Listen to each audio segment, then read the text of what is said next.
মাননীয় স্বরাষ্ট্রমন্ত্রীকে অনুরোধ করব আইন পাস করার জন্য, যাতে কোন মসজিদ মাদ্রাসায় রাজনৈতিক মিটিং করা যাবে না। আমি একটি রাজনৈতিক কথা বলতে চাই। আমার দেশে মসজিদের রাজনীতি বন্ধ করতে হবে। মসজিদের রাজনীতি বন্ধ করতে হবে। মসজিদ আল্লাহর ঘর। মসজিদে মানুষ নামাজ পড়বে, মসজিদে কোরআন শরীফ পড়বে, কিন্তু একটি রাজনৈতিক দল মসজিদে যাই রাজনীতি করে। মাননীয় স্বরাষ্ট্রমন্ত্রীকে অনুরোধ করব আইন পাস করার জন্য, যাতে কোন মসজিদ মাদ্রাসায় রাজনৈতিক মিটিং করা যাবে না।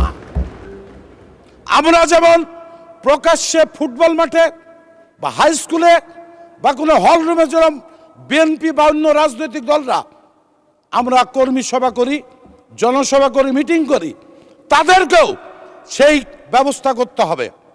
তারা মসজিদে মিটিং করতে পারবে না। আমার সাথে সবাই একমত কিনা জানি না।